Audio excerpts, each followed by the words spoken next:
Good morning, everyone. My name is Paul Healey, Executive Director of the Pennsylvania Principals Association. Again, thank you for joining us for our Thursday Thoughts. This week's topic is really mental health and the school culture and school community. We have three great panelists with us today that I'll be introducing in just a minute. Just like we've done with our other webinars, we have muted everyone except for myself and the panelists at this point in time. So if you have a question, either for the panelists or myself today, please use the chat room, and we're going to try to address those questions at the end of the presentations. Again, I would encourage everyone that your best resource is the PA Principals website. We are updating all the FAQs that come out from PDE and any other information that we get about COVID-19 and the issues surrounding that on a daily basis on our website. So it's paprincipals.org. Please view that often. Last week, we focused on continuity of education. We did record that webinar, so you can avail yourself of that by going back onto our website under news and announcements, finding that webinar and go back and listen to that. We had 5 principals last week that shared some great tips on continuity of education. So again, that's a great resource for you. So let me start off today. As you probably know, about an hour ago, I was on a call at 10 o'clock with the governor's office and the ed orgs, where we got a briefing on the announcement that was going to be posted right around 10:30. And you probably know by now that schools will be closed for the 1920 school year. That announcement was just made. It's circulating through the newspapers. I just saw it on Penn Live before it came down. So what does that mean? Basically, the governor and Secretary Rivera taken the stance to close schools for the 1920 school year because it's the safest and most responsible course right now. As you know, we continue to have cases being identified in Pennsylvania every single day, and the social distancing in large groups would only add to those cases as if we would have school back in session. Being schools closed, that also means all pre-K counts. Head Start will remain closed, as well as college and universities cannot do face-to-face learning as well. When they talked about, so what happens about summer school? Because some of you will have that question. What happens when some of you are full school years? And depending on recommendations from the Secretary of Health, could start back up no sooner than Friday, June 12th. That's the date for those schools that are in full year. As far as summer school could open after your ending of your school year. And you know that school year is different for many of you, pretty much about the same within the first 2 weeks of June for most districts across the Commonwealth. And again, we don't know if summer school can be in session until we get some additional guidance from the Secretary of Health and the Secretary of Education. Some other things that came out today, and this is a question I've been getting most often from principals right now: what about our teacher and principal evaluations for the year? They will continue. I can tell you that you should look for guidance hopefully by tomorrow. I specifically asked that question this morning of PDE, and they're working on some guidance to the field, and we're looking for that for tomorrow. Student teachers, as you know, the 12-week student teaching placements have been waived earlier because of Act 13. Now to make sure that they get their certification so that we don't have a lull in trying to find applicants for the next school year, they will have a competency-based performance in lieu of their student teaching requirement. That is being developed for them right now. Okay, a couple other things that I do want to mention is just because the school year is now closed, that doesn't mean we're closed for business, meaning you all closed for business. There's still continuity of education going on. As you know, many of you are doing that right now, or getting geared up to do that even after the Easter break at this point. Those continuity of education plans have to be put on your website as well as submitted to the Pennsylvania Department of Education. Another thing I'll mention is the equity grants. Some of you have seen that opened this week. I think it actually closes tomorrow. The window was April 6th to the April 10th.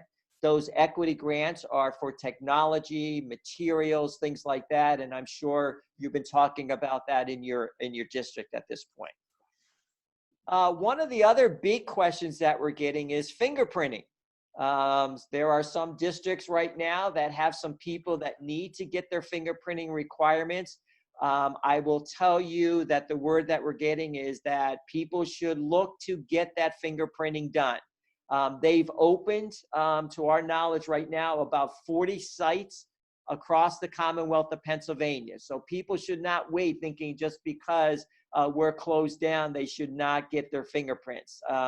You should still be advising your employees to go ahead and get those fingerprinting done. Now, I will say they may have to drive a little bit to find a site, and so they should go on the PD website to look for that, or the Department of Health's website to look for the fingerprinting, and then also call ahead just to make sure that they're open and to get an appointment, because again, they want to be responsible and do social distancing. So I'm sure they're taking some specific appointments for fingerprinting as we go on. And one other thing that I will mention for all of our school leaders, we've been monitoring this very, very carefully over the last couple days. There's been some talk about school property taxes to either delay those at this point, and because of COVID-19, and for the delay in paying those property taxes. As you know, that would be a big hit for school districts.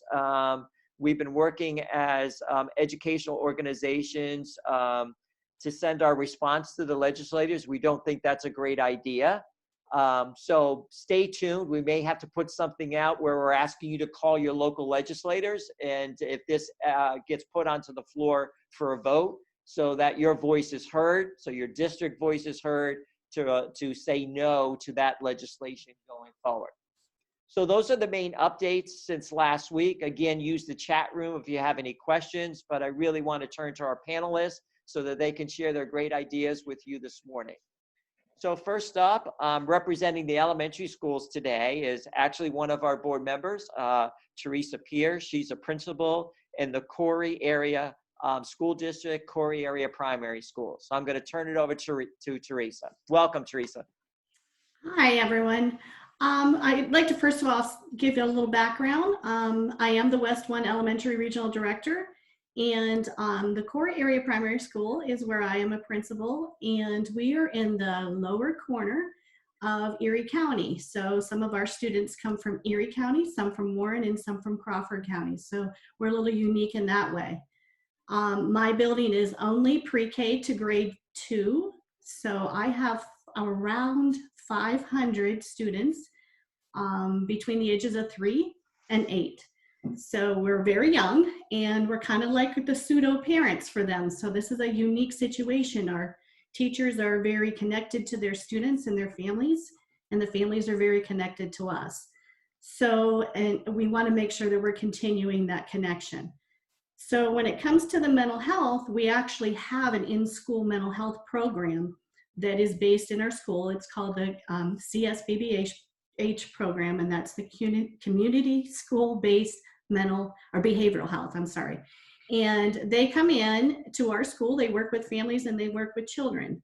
So with the school being closed, they actually have now joined a church. They've gone to have an office space in the church so that they can stay in contact with the students. We do have core meetings with them. We also have meetings with our other mental health providers throughout our community, because this is a time where they are still continuing their work. So that partnership is very important. From the very beginning, the teachers have really jumped in. I have a fantastic school culture in my building. I have hardworking people. They know that the connections that they make are the most important. So when the immediate closure occurred back in March, I think the hardest part for them is their sense of purpose now. What do I do and how do I stay connected? So in making sure that everybody is feeling like they're still a part of this and really working together, it's not just about providing that education. We are providing packets for our students because we don't have a Google classroom at the elementary level. We do have it at third grade and up. So we are providing packets, but our teachers have been communicating with families through various apps, whether it's through Remind or Class Tag or Class Dojo.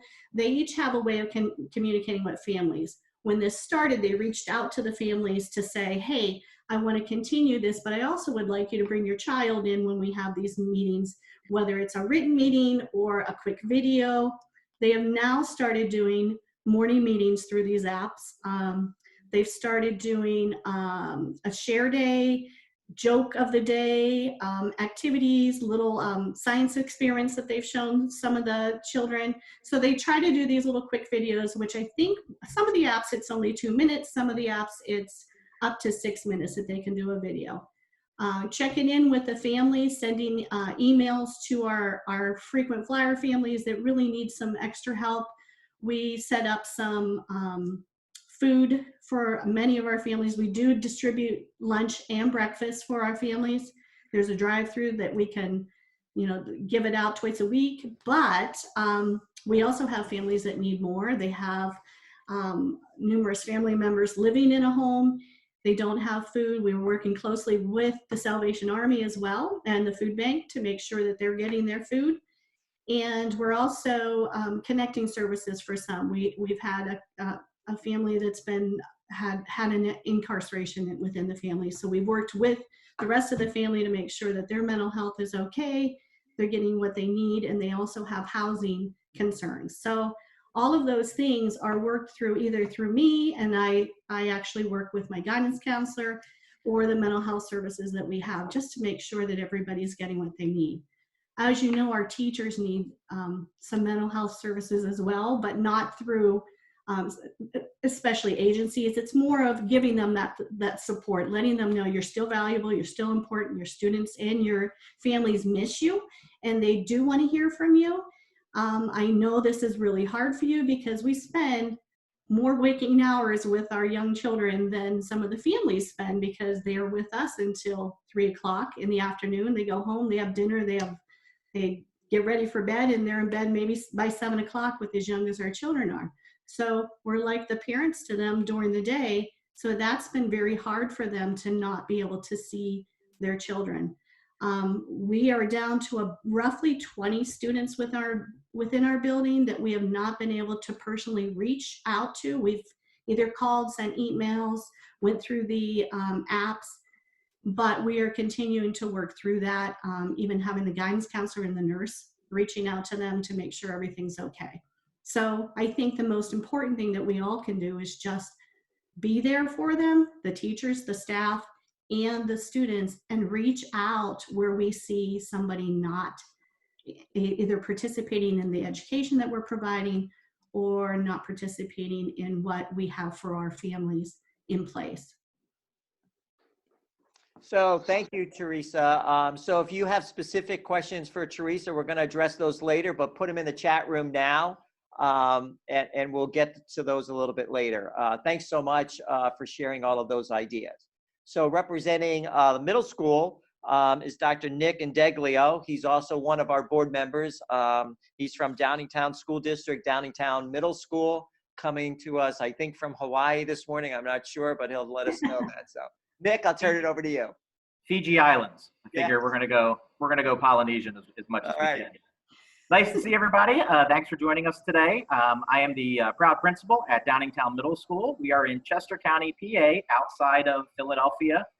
So we're a suburb of the city. Our district overall has 16 schools and about 13,000 students. We have 2 middle schools in the district that are grades 7 and 8 based, and a 6th grade center. So each of the middle schools have about 1,100 students. I'm going to share my screen with you right now, so that way I can share a couple of our mental health tips and ideas. So looks like it is working. Paul, can you see the screen share? Yes, we see it. Okay, great. So for the topic today, I basically wanted to focus a little bit on obviously dealing with stress during a pandemic. And I am not an expert. In fact, I don't know that there are any experts in this topic. So we're all kind of, as Paul said, building the plane as we are flying it right now. So I separated into 3 separate categories: dealing with stress for students, for staff, and then for ourselves as principals. A lot of times we forget that we have to take care of ourselves. And John Ross and I, who's also in the Downingtown Area School District, that's why we started our podcast all those years ago, to try to connect principals. So for dealing with stress for students, we've talked about this a lot the past couple of weeks in these webinars. The main focus of hashtag challenges, video productions, etc., they've been geared towards students. All the school districts that I've seen, all the individual schools are doing such a good job maintaining those connections with students. So it's just a big kudos to all the principals out there working with their staff. Again, we're taking care of our kids, which is important. Now, dealing with stress for the teaching staff. This obviously is a much bigger issue in that we have direct supervision over those staff members. So a couple of bullet points for everyone to remember. Constant reassurance is what we have to provide. Simple messages. We are here for you. We support you. We're going to help you through this. And this one is a little bit more controversial, maybe the last one, but I've had to use it several times with staff members who just can't seem to calm themselves. And I remind them that the 3 principals in my building, we're the ones who evaluate you. So we're getting a lot of dictates from central office. You're hearing things come down from the state, trying to keep people calm and remind them that in the end, we're the ones doing those evaluations. So as long as they're doing their best, and which is what they do every day, things are going to work out and things are going to be okay. Moving with that, there's a lot of science between positivity and correlated happiness and stress and anxiety. So there's 3 apps that you can download for your phone that I've been recommending for some teachers as we've been going through this. So positive daily affirmations is basically just what it sounds like. It's positive visualization. It's using mantras to keep yourself feeling good about yourself and staying positive. The 3 apps that I've recommended here, one is called Think Up. And this is basically affirmations from like celebrities, athletes, famous people. The second app is Shine. This app is more of a holistic approach, which offers more mental health ideas and strategies, similar to the Calm app, which I think a lot of people have heard of. And what's one of the cool things about Shine is they'll send you a text message once a day with some positive affirmations to keep you going. The third one recommended is Unique Daily Affirmations. And again, this is similar to Shine in that it provides lots of resources and strategies. So again, there is science behind some of this positivity stuff, and we might as well embrace the technology since that's what we're going to be using. 90% of the stress and anxiety, I made 90% up. I have no data to back that up. Totally a made up figure, but I'm going with it. It's a need to feel like you have control or that you're in control. I see this a lot with our teaching staff. We need to help our staff realize that it's okay to let go of that need. Teach them that in addition to us feeling this way, parents feel that way. So a lot of the micromanaging questions we're getting from parents, it's because they've lost a sense of control to a large degree. There's a great article that I've included a link here, and I'm going to paste the link to this presentation. Everyone, you can go to it if you want to click on any of the hyperlinks. But there's an article called Let Go of Control, How to Learn the Art of Surrender by Dr. Amy Johnson that touches on all these points with this idea of surrender and letting go. So you can link to that directly from the presentation. Next, I've included 2 graphics, which basically reinforce the importance of research-based strategies we can use dealing with stress with our staff. This applies to our students, this applies to our families on a personal level, and essentially they review what are the unhelpful thinking styles and what are some way to challenge those cognitive distortions. So one of my favorites, which is one of the ones we talk about every day, is called magnification, otherwise known as catastrophizing. This is when we blow things out of proportion and automatically go to the most horrible outcome there could possibly be.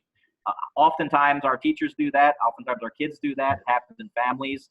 So these are just some strategies you can use to work through a lot of that as we're going through these difficult times. It doesn't just apply to school, it applies to any situation. So a last part for dealing with stress for teaching staff, we're trying something fun. We stole an idea from several other schools and school districts who've been doing this type of thing. I know Garnet Valley, I could give them a shout out. They're one of the districts that started doing this. So tonight at 8 p.m., our 3 middle schools in the district are going to hold a massive Zoom meeting, but it's going to be like Quizzo. If you've ever gone to the restaurants and bars and played Quizzo and had a trivia night, it's going to be a virtual online trivia night. So essentially, from home, you can pull your family members together, and you're going to play through 4 rounds of trivia with your friends from school virtually. So basically, we created categories. We created a Google Slides presentation to share the screen, just like I'm doing now. And then for the answer key, we just basically did a Google form, added the answers in, and then it automatically tabulates. So tonight, I'll be hosting the show and doing the tabulations. We'll have music in between rounds, just a chance for people to kind of get together and have some fun. So you can see the directions here. And here's an example of some of the trivia questions there. Feel free to chime in the chats if you want to pop any of the answers. One of the categories is name the city, and you'll see a photo of the city. Another category is going to be interesting trivia questions based on letters and numbers. And one of my favorite categories is name the Funko Pop figure. So I'll give you a clue on that one. That's a Golden Girl right there. So some ideas for the Zoom trivia night that can play through there. This should take about 2 hours, similar to what a regular restaurant Quizzo trivia night would be. And then we have fake prizes for a lot of different categories throughout. Moving on really quickly to dealing with stress for principals. All of the above, everything we've already talked about applies for principals as well. I think one of the main things that has struck me through this time as I've had a chance to kind of slow down and reflect and work from home is that I'm not putting out fires in the same way as I was before, which was constantly every day.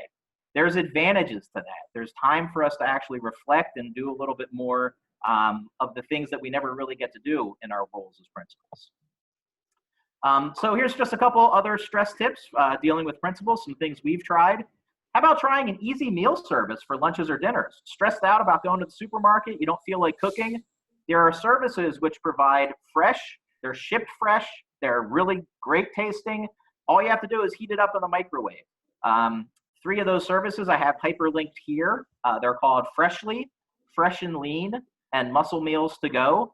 And we get a shipment once a week. You get to pick the meals, and you get to try them. If you don't like them, pick something different the next week. Again, these are all hyperlinked in the presentation. For those of you who are a little braver, how about trying a more complex do-it-yourself meal service for dinners? A great way to bond with family, good activity to do, making food together, and again, less trips to the supermarket. So you've got Home Chef, Blue Apron, and Dinnerly, which all provide some pretty good options there. Again, these services are all taking on new customers, and their delivery times haven't been altered by the virus situation yet. So you can sign up and literally have the meals start the same week if you want to try that. Another great idea, hey, exercise. The gyms are closed. You might not have a lot of equipment. Beachbody On Demand, they're offering a 14-day free trial right now. So that's 2 free weeks. A lot of their workouts are minimal equipment. There's over 1,200 workouts available through On Demand. You can use it on any device. And if you decide you like it after those 2 weeks, it's $100 a year for unlimited access to their service. So it's really kind of a good deal if you're looking for a way to keep exercising. If you like to read, Amazon Kindle Unlimited is right now offering a 30-day free trial. After that, it's $9.99 a month. They have millions of titles, comic books, all kinds of magazines, and you can pretty much read from any device there. Finally, as an idea, if you're looking for something a little bit different that maybe you haven't tried, how about e-gaming or just going video game solo? Over Christmas time, all the new generation consoles are coming out, which means discounts right now on the current generation, your PlayStation 4s, your Xbox Ones. You can get an entire Xbox bundle for $150 right now, along with games very cheaply. So if you want to finish the basketball season because the Sixers didn't get a chance to win it at this point, you can do that. You can play Assassin's Creed Odyssey and go back to ancient Greece and Rome and do lots of fun things there. So just some ideas for things you can do to kind of keep interested and keep going there. All right. So that's pretty much it for me. I appreciate everyone tuning in, and we're going to turn it over to Paul again. So thank you, Nick. Great resources there. And again, if you didn't catch all of those, we're going to record the webinar and put them up so you can go back and watch that portion to capture those resources as well. So next up, representing our high school population is Dr. Bill Ziegler, former president of our association as well, Potts Grove High School, and you know, he has his trademark bow tie on again today as well. So, Bill, thanks for joining us. Thanks, Dr. Healey, for having us. It's great to be on the program today and to share a little bit. So I am the principal of Potts Grove High School, home of the Falcons. I'm excited to be here with you. Potts Grove High School is in western Montgomery County, which is a suburb of Philadelphia, actually right near Nick's school. We're pretty close by. And, you know, these are difficult times for students. As we hear the shuttering of Pennsylvania schools by the governor, you know, I think kids are heartbroken and saddened. And more than ever, they need mental health resources for schools to step up. And I think really that these times will define us as school leaders, as principals, and as schools as we come around and continue to support students in the learning, also through mental health. So I want to share some things that we're doing at Potts Grove High School and some things that I think that you could replicate and use right away. So the first one I want to share with you is we started something called virtual Zoom town hall meetings. And our town hall meetings have been really powerful. We had close to 300 people attend our first town hall meeting, and it was a huge success. And we had so many parents reaching out, thanking us, expressing gratitude for that, and just an opportunity to ask questions to get them things off, get some questions that they had off their chest. That town hall meeting was followed up with a Facebook Live session. So last week, what we did was we had a 1 hour town hall meeting where we answered everyone's questions and you know, really just went over a lot of the things that we know and where we're at. And then we, after that, we went to a Facebook Live session for about another hour where we had close to 200 people. So you think about it, we had around almost 300, 200, almost 500 families, 500 people get on and be part of these. And I think as school leaders, as principals now, we have a responsibility more than ever to find creative ways to communicate. And we have found that the virtual town hall meetings for us have been really helpful. This coming week, we're excited about this town hall meeting. I'm partnering with our school counseling team, which I got to give a kudos and a shout out to our school counseling team at Potts Grove High School. They've done a tremendous job of coming alongside and holding the hand of students and walking them through this. This coming week, we're holding a town hall meeting focused on mental health and resources for parents. And we're going to encourage students and parents to join on, and we're going to have our social worker and our crisis counselor come on, and both of them are going to be talking about ways to deal with it, the stress, the anxiety, and the disappointment of this. And I think that we're really looking forward to learning from parents and learning from one another, but also using this town hall this coming week to support our parents and students regarding mental health. The other thing that I'm really excited about our counseling department has started is it's a counseling series called Coping with COVID-19. And what this is small group counseling sessions throughout the week for our students. And we are just really excited about this. I want to share some of these with you. So some of these topics are things like dealing with anxiety, how to overcome disappointment, the senior experience, how to get my life structured and organized. And what our counseling group is doing is they're holding 3 sessions each week over the next 2 weeks, and I'm sure it's going to go longer. And what we're doing is we're having students come in a group of 20, no more than 20, and they sign up through a Sign Up Genius, and they actually sign up for this group, and it's led by 2 of our counselors. So 2 of our counselors working with 20 of our students around, you know, mental health and just how can we support you? How can we come alongside you? And we are rolling out this in the coming week, and we're excited about it. I'm really thankful for the leadership of our counseling team thinking this up. And it's called Coping with COVID-19. It's a counseling series. It's probably going to run for a long time with weekly small groups. The other thing that we're doing is daily check-ins with kids. I think this is so important. So when schools closed indefinitely, we had to find how to take attendance. So we, like many schools, decided to go with the one question for the day. So we asked a question of the day for students. I want to read the question for you because each week we strategically select a question around mental health. So last week's question is, how are you doing? And the multiple choices responses are, I'm doing great, I'm doing pretty good, I'm doing okay, I guess, I'm starting to struggle, I'm having a really hard time, and I need to reach out to someone for support. And what we did was we collected that data and handed it over to our school counselors. And then our school counselors followed up and gave every student a call that expressed that they needed help. And this week's question was, how are you feeling about your academics? And the responses are, doing great, crushing it. Okay, I guess, using my coping skills, kind of stressing, trying to work it out, freaking out, could use some suggestions. And the last one, starting to melt down. I think I need a counselor call. And what we found through that was that there was kids that really reached out for help. And our counselors then are turning around and phone calling these students and making sure that we connect with them. The other thing we're trying to do is we're trying to make personal connections with students. And we realize that it's, you know, we're at school over 1,000 students.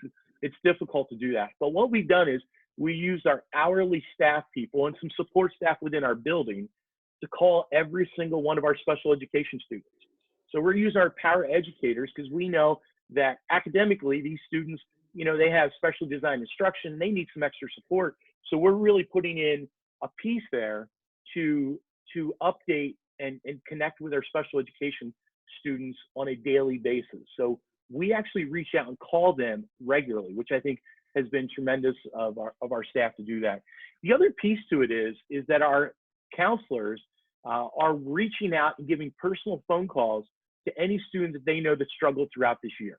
So if they have any, you know, any student that struggled or showed any signs of concerns over mental health, they would actually physically reach out and give them a phone call. And we're working to support all those students.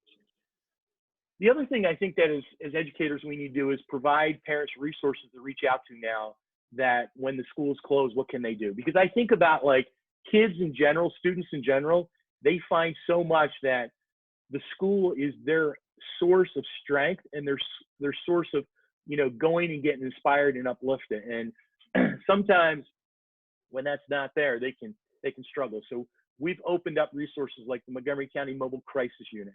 We put that out there. We put out the crisis text line, and we put out resources for our parents on the ways that they can reach out and get mental health support, not just for their students, but for their entire family. And then I think the other piece to this is working with our staff, right? So we have to work with our staffity has been amazing. We call it staffity, faculty and staff, excuse me. And we work really hard to inspire them and bring them together. So we hold a staffity meeting on Zoom every week. And the first week we actually took a staffity picture and we sent it out. And then this coming week, what we're actually doing is we have one of our teachers who's a side musician. He's gonna be leading us in a song. He did it 2 weeks ago and was really powerful.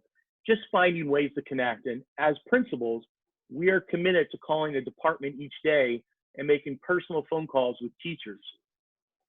I think the other piece to realize as principals is that there's teachers that have 2 or 3 or 4 or 5 or 6 kids at home, and they're trying to manage their own kids' lives and the online learning of their students.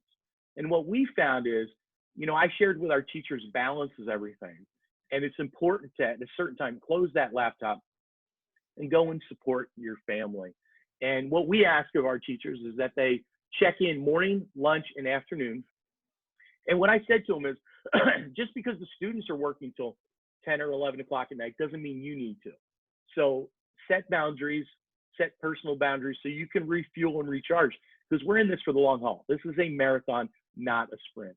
But we know first and foremost that the mental health of students is more important. And the thing that we emphasize is kids over content, whereas my assistant principal says Maslow over Bloom's. And I think it's really important that as principals, we focus on kids over content. Less is more. Let's focus on the whole child. Let's focus on social emotional learning. And that's really what we've been stressing at Pottsgrove High School. So well, thank you for the opportunity to be here today. And, you know, all of us have challenges as we move forward in leading mental health and building culture. Thanks, Bill. A lot of resources there as well. So let's open it up to see if we have any questions that came in. Steph? Yep, let me scroll up here. Could you share the survey you use for mental health help for students? Yeah, I can certainly type it in the chat or share that out. Absolutely. Yeah. Let me go over here.